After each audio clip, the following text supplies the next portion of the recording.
नमस्कार दोस्तों, मैं रविंद्र वाजपेयी जनमत में आपका स्वागत करता हूं। आजकल बुलडोजर की बड़ी चर्चा हो रही है। उत्तर प्रदेश विधानसभा के चुनाव में भारतीय जनता पार्टी ने योगी आदित्यनाथ सरकार की जिन उपलब्धियों का प्रचार किया उसमें यह भी था कि उन्होंने बड़ी तादाद में अवैध निर्माणों को तोड़वा दिया। इनमें बहुत सारे माफिया सरगनाओं के भी निर्माण थे जो किसी की भी सरकार रही हो किंतु यथावत खड़े रहे। उसका बड़ा सकारात्मक असर मतदाताओं पर हुआ, ऐसा राजनीतिक विश्लेषक भी मानते हैं। और उससे योगी आदित्यनाथ की एक अच्छे प्रशासक की छवि भी जनता के मन में अंकित हुई।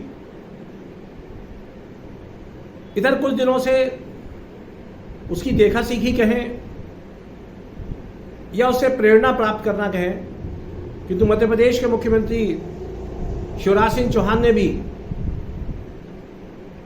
अवैध निर्माणों के विरुद्ध वैसी ही मुहिम छेड़ रखी है। आए दिन अखबारों में ये पढ़ते मिलता है, प्रदेश के किसी न किसी कोने में किसी अपराधी तत्व का या रसूखदार लोगों का जो अवैध निर्माण है उसे ध्वस्त किया गया। इसमें बहुत से ऐसे निर्माण भी हैं जो कि शासकीय भूमि पर कब्जा करके वर्षों पहले खड़े किए गए थे और उनका व्यवसायिक लाभ जो है लिया जाता रहा। निश्चित रूप से अवैध निर्माणों को तोड़ना, सरकारी भूमि पर किए गए कब्जों को हटाना और जो अपराधी तत्व हैं जो आतंक फैला करके अपना एक साम्राज्य खड़ा कर देते हैं, उस पर सरकारी बुलडोजर चलना, ये निश्चित रूप से एक प्रभावशाली शासन और प्रशासन का प्रतीक है। लेकिन इसमें एक बात और जो विचारणीय है वो ये कि सरकारी जमीन पर कब्जा हो या कोई अवैध निर्माण, ये रातों रात तो नहीं होता। एक भवन ऐसी चीज तो है नहीं जो रेडीमेड लाके कहीं से रख दी जाए, या ऐसी कोई तकनीक भी नहीं है कि रातों रात मकान को नट बोल्ट से कस के खड़ा कर दिया जाए। मकान बनने की जो एक स्वाभाविक समय सीमा है उसमें ही कानून पसंद व्यक्ति का निर्माण होता है और उसी में जो अवैध निर्माण करने वाले हैं, अपराधी तत्व हैं, उनका भी निर्माण होता है। और हर शहर में, हर प्रशासन में, चाहे वो शहर का हो, गांव का हो, कस्बे का हो, इस बात की निगरानी रखना वहां शासकीय अमले का दायित्व है, इस तरह की कोई गतिविधि ना हो पाए। आजकल तो गांव में भी अगर मकान बनता है तो उसका नक्शा ग्राम पंचायत स्वीकृत करती है। शहरों में नगर निगम, नगर पालिका, महानगर पालिका या जो हमारे विकास प्राधिकरण है वहाँ टाउन एंड कंट्री प्लानिंग जैसे विभाग भी हैं, ये किसी भी नक्शे को, खास करके बड़े निर्माणों को जब स्वीकृति देती हैं तो उसके बाद उनका ये दायित्व भी बनता है कि निर्माण प्रक्रिया के दौरान इस बात का निरीक्षण करें कि जिस निर्माण की स्वीकृति उन्होंने दी है, जो नक्शा उन्होंने पास किया है, उसी के अनुरूप वो भवन बने।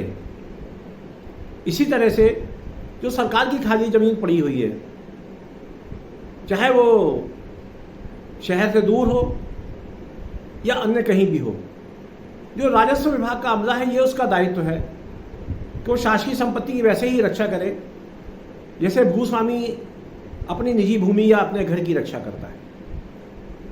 ऐसे में जब हम अवैध निर्माण, अपराधियों के निर्माण तोड़ते हैं तो ये अप्रत्यक्ष रूप से एक राष्ट्रीय क्षति भी है। एक शासकीय अधिकारी से चर्चा के दौरान जब ये बात चली कि सरकार क्यों नहीं उनका अधिग्रहण कर देती, तो उसने अनौपचारिक रूप से कहा कि इसके पीछे जो दिक्कत आती है वो ये है, उस स्थिति में वो जिसका निर्माण है, जिसका अधिग्रहण सरकार करती है, वो यदि अदालत जाता है और लंबी कानूनी प्रक्रिया के उपरांत यदि वो मुकदमा जीत जाता है, वैसे में फिर शासन प्रशासन जो है उसके सामने एक बड़ा संकट पैदा हो जाता है। इसलिए सरकार ये सोचती है, शासन प्रशासन ये सोचता है कि इस तरह के जो निर्माण हैं उन्हें जैसे ही ये पता लगता है कि वे अवैध है या जबरन कब्जा करके बनाए गए हैं, तो बेहतर है कि बुलडोजर चला के उन्हें ध्वस्त कर दिया जाए।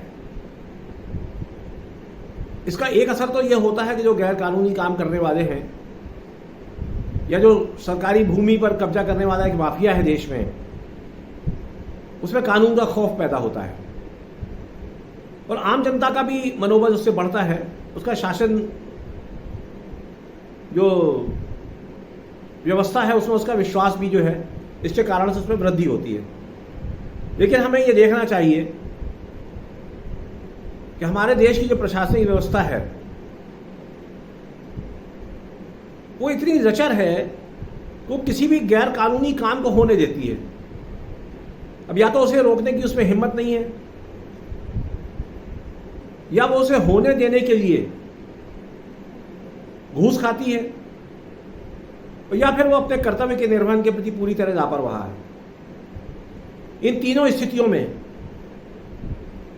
जब सरकार का बुलडोजर किसी अवैध निर्माण पर या सरकारी भूमि पर किए गए कब्जे पर चलता है, तो जिस व्यक्ति ने कब्जा किया, जिस व्यक्ति ने अवैध निर्माण किया है, उसका दोष तो स्वयं सिद्ध है, किंतु जिस प्रशासनिक अमले की अनदेखी से, लापरवाही से या यूं कहें कि बेईमानी से वो निर्माण हुआ, उसके ऊपर भी कार्रवाई होनी चाहिए, पर ऐसा होता नहीं है। और यही वजह है कि निर्माण टूटते हैं और उसके बाद भी अवैध कृत्य जो है समाज में जारी है। ऐसे में यह कहना गलत नहीं होगा, इस तरह के जितने भी गलत काम हैं ये शासकीय मशीनरी के अप्रत्यक्ष सहयोग के बिना संभव नहीं हो सकते। अब एक प्रश्न यह भी है, एक नया अधिकारी प्रशासनिक किसी शहर में या किसी अन्य क्षेत्र में जाता है तो कुछ दिन अपना प्रभाव दिखाने के लिए जनता के मन में इस तरह की ताबड़तोड़ गतिविधियां करता है जिससे लगे कि वो बड़ा सख्त प्रशासक है और बड़े नियमानुसार काम करता है। किंतु कभी इस बात की जांच हुई कि एक जिलाधिकारी या एक पुलिस अधिकारी जब किसी जिले में या किसी नगर में पदस्थ होता है और वो इस तरह के गलत कामों के प्रति कठोर कदम उठाता है, तो क्या उसके जो पूर्ववर्ती अधिकारी थे,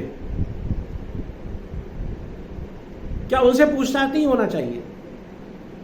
क्या उनकी जिम्मेदारी तय नहीं होना चाहिए? और यदि वे इस अवैध कृत्य के लिए जिम्मेदार हैं या उन्होंने उसको अनदेखा किया या किसी तरह से उसमें मदद की, तो प्रशासनिक कार्रवाई का जो दंड है वो उन अधिकारियों को भी मिलना चाहिए। अन्यथा होता क्या है, रेलवे में जब ट्रेन चलती है, जो आरक्षित डब्बे हैं उनमें बैठने वाले यात्री की टिकट जो चेक करता है, उसका यह दायित्व है कि उस बात की निगरानी रखे कि उस आरक्षित डब्बे में कोई अनधिकृत व्यक्ति या बिना टिकट यात्री ना चढ़े। किंतु जब कभी ऐसी आकस्मिक जांच होती है उड़न दस्ते द्वारा, तो जो बेटिकट या अनधिकृत यात्री पकड़ा जाता है उसे सजा मिल जाती है, उसे जुर्माना भरना पड़ता है। किंतु जो रेलवे का कर्मचारी है, जो टिकट चेकर था, उसके विरुद्ध तो कोई खास कदम नहीं उठाया जाता। यही स्थिति अवैध निर्माणों के बारे में होती है। हम देखते हैं कि जब भी शहर में कोई नया पुलिस अधिकारी आता है तो वो शहर की यातायात व्यवस्था सुधारने में लग जाता है, शहर की कानून व्यवस्था सुधारने में लग जाता है। ऐसे में ये बात समझ से परे है कि अधिकारी के बदलने से क्या पुरानी व्यवस्था जो है वो कालातीत हो जाती है या पूरी तरह से दोषपूर्ण हो जाती है, जो उसे आमूल रूप से बदलने की जरूरत महसूस होती है। किसी शहर का यातायात तो वही रहता है, सड़कें वही होती हैं, चौराहे वही होते हैं, वाहन उतने ही हैं। फर्क केवल इतना होता है कि एक अधिकारी आकर के अपने कर्तव्य के प्रति जागरूकता दिखाता है और दूसरा उदासीनता। अवैध निर्माणों के बारे में भी 100% यही बात है। आज चाहे वो बात उत्तर प्रदेश की हो, चाहे मध्य प्रदेश की या अन्य किसी प्रांत या नगर की, जब अवैध निर्माण तोड़ा जाता है तो उसके साथ साथ उससे संबंधित जो भी नगरीय प्रशासन है या जो भी राजस्व का अमला है, उसके जिम्मेदार कर्मचारियों से, अधिकारियों से भी पूछताछ होनी चाहिए। और यदि जांच के दौरान ये पाया जाता है कि इस अवैध निर्माण को करने में उनका सहयोग रहा या फिर उन्होंने अपनी जिम्मेदारी का निर्वहन ठीक से नहीं किया, तो फिर अनुशासन या विभागीय कार्रवाई का बुलडोजर उनके ऊपर भी चलना चाहिए।